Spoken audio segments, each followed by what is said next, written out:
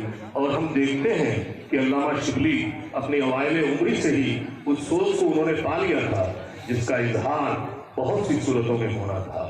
ایک بڑی دلچسپ بات میرے ذہن میں آتی ہے. اسی زمانے میں مولانا حالی شاعری کر رہے تھے اور جب وہ اپنی شاعری ابتدائی دور کی جیسی شاعری ہوتی ہے رومانی شاعری اس طرح کی شاعری جب سر سید تک پہنچتی ہے تو سر سید نے انہیں کہا کہ یہ کیا کر رہے ہو؟ ارے کچھ ایسا لکھو جس سے ہمارے معاشرے کی صحت مند تشکیل ہو سکے.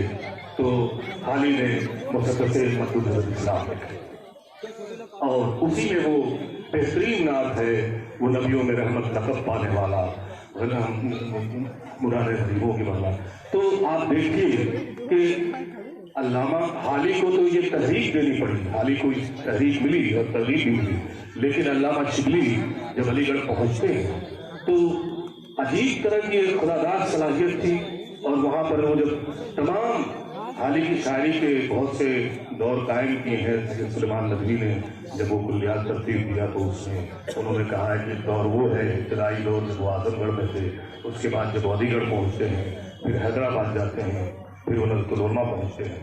لیکن انہوں نے ایسی نظمیں لکھی. مثنوی صبح امید جو انہوں نے لکھی اس میں وہ اب قوم کی ضروحالی کا بھی تذکرہ کرتے ہیں قوم کی پستی کا بھی تذکرہ کرتے ہیں لیکن پھر جو صبح امید ہے وہ انہیں سر سید کی نظر میں شکل میں نظر آتی ہے اور وہ سر سید کی شخصیت کا اعتراف کرتے ہیں. لیکن جو لفظوں پہ دسترس ہے جو کمال ہے اور جو ایک احساسات کا سیل رواں ہے جو بڑھتا جاتا ہے ایک سوتا جو پھوٹتا جاتا ہے وہ اپنے آپ میں اتنا کیفیت کا حامل ہے کہ آپ نے متعدد جلسوں میں اپنی نظمیں پڑھی علی گڑھ کے جلسوں میں پڑھی مسلم لیگ کے لیے نظمیں لکھی.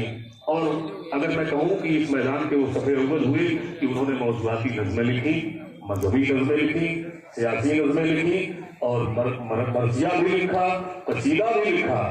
لیکن جو بھی لکھا وہ کمال کر دیا کیونکہ وہ دل کی آواز تھی اور اللہ تعالیٰ نے انہیں ایسی صلاحیت سے نوازا تھا.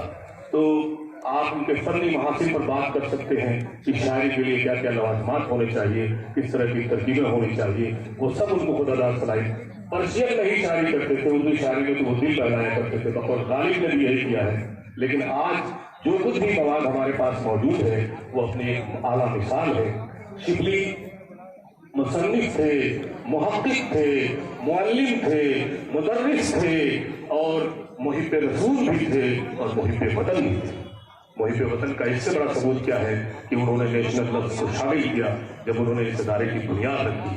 اور محب رسول کی اس سے بڑا ثبوت کیا ہے کہ ایسی مارکت العلا تصنیف سیرت النبی جیسی کتاب لکھ دیا انہوں نے جس میں اللہ کے رسول کی اس عظمت کا اعتراف کیا. ایک ایسا رسول جس کا پیغام تمام دنیا کے لیے ہے تمام عالم کے لیے ہے. اس ایسی شخصیت جس کا اعتراف دنیا نے کیا بلا تفریق مذہب و ملت نے کیا. مجھے ایک شعر یاد آ رہا ہے کسی کا اپنے پیغمبر آخر الزماں کے لیے ایک شعر یاد آ رہا ہے ایک صاحب کا. وہ کہتے ہیں کہ میں کافر ہوں مگر ایمان رکھتا ہوں محمد پر. میں کافر ہوں مگر ایمان رکھتا ہوں محمد پر. کوئی انداز تو دیکھے میری کافر ادائی کا. یا ایک شاعر اور کہتا ہے کہ عشق ہو جائے کسی سے کوئی چارہ تو نہیں صرف مسلم کا محمد پہ اجارہ تو یہ اعتراف شبلی نے بھی کیا تھا. شبلی نے جو مذہبی نظمیں کہیں ان میں انہوں نے اور ظاہر سی بات ہے کہ جب ہم اپنے نبی سے محبت کا ثبوت دیں گے تو بلا شبہ عملی میدان میں ہمارے جو بھی کارنامے ہوں گے وہ اس بات کا ثبوت ہوں گے کہ عملی زندگی میں ہمارے نبی نے جو پیغامات دیے تھے وہ مثبت پیغام تھے. وہ عورتوں کے حقوق کے پیغام تھے تعلیم کا پیغام تھا صحت مند معاشرے کا پیغام تھا. تو ایک نبی سے محبت کرنے والا کیوں کر نہ ان تمام نہجوں پر کام کرے گا اور اس کا ثبوت بھی دے گا. میں ایک مذہبی نظم ان کی یہاں پر پڑھنا چاہتا ہوں جو انہوں نے اس وقت کہی تھی. ایثار کی اعلیٰ ترین مثال نذیر. اب آپ دیکھیے ہم سبھی دعویٰ کرتے ہیں کہ ہم نبی کے ماننے والے ہیں لیکن ہمارے دلوں میں کیا محبت ہو سکتی ہے نبی کی اس کی مثال اس سے بہتر نہیں ہو سکتی ہے. میں یہ نظم اجازت ہو تو پیش کرتا ہوں. یہ شبلی صاحب کی نظم ہے. یہ جنگ احد کا واقعہ ہے. اب دیکھیے نظم شروع ہوتی ہے کہ موقع جنگ پہ پہنچی، ایک بوڑھی خاتون جو ہے اس وقت پہنچتی ہیں، ان کے گھر کے تمام افراد بھی جنگ میں شامل ہیں، اور لیکن ان کو تڑپ یہ ہے کہ ہمارے نبی صحیح سلامت تھے جائیں گے، اور وہ جب خبر کے لیے پہنچتی ہیں ایک افواہ اڑا دی گئی کہ نعوذ باللہ آپ صلی اللہ علیہ وسلم کا انتقال ہو گیا ہے، تو شہادت ہو گئی، تو وہ وہاں پہنچتی ہیں اور وہ کہتی ہیں موقع جنگ پہ پہنچی تو یہ لوگوں نے کہا کیا کہیں تجھ سے کہ کہتے ہوئے شرماتے ہیں، تیرے بھائی نے لڑائی میں شہادت پائی، تیرے والد بھی ہوئے کشتے شمشیر ستم، سب سے بڑھ کر کہ یہ شوہر بھی ہوا تیرا شہید، گھر کا گھر صاف ہوا ٹوٹ پڑا کوہ علم۔ اس عفیفہ نے یہ سب سن کے کہا تو یہ کہا یہ تو بتاؤ کہ کیسے ہیں شاہ ہم، سب نے دی اس کو بشارت کی سلامت ہے حضور، گرچہ زخمی ہیں سر و سینہ و پہلو و شکم، بڑھ کے اس نے رخ اقدس کو جو دیکھا تو کہا تو سلامت ہے تو پھر ہے سب رنج و علم، میں بھی اور باپ بھی شوہر بھی برادر بھی فدا، اے شہیدی تیرے رہتے ہوئے کیا چیز ہے، اے شہیدی تیرے رہتے ہوئے کیا چیز ہے۔ تو یہی درد تھا، یہی تڑپ تھی جو شبلی کو بے قل کرتی رہتی تھی، اور وہ چاہتے تھے کہ اسی شہیدی کے پیغام کو دنیا میں عام کریں اور ایسا کام کر جائیں کہ زمانہ یاد رکھے، اور ہم اور آپ اگر اپنے سینوں میں وہ ذرا سی بھی تڑپ بیدار کر دیں تو شاید ہم وہ کارنامے کر جائیں، ہم ان کے صحیح جانشین ہونے کا فرض ادا کر سکیں۔ بہت کچھ کہنا چاہتا تھا، بہت کچھ سنانا چاہتا تھا، لیکن وقت کی تنگی ہے، میرے مہمانان یہاں بیٹھے ہوئے ہیں، تو میں اپنی بات کو یہی اختتام تک پہنچاتا ہوں اور آپ سب کے شکریہ کے ساتھ اپنی جواب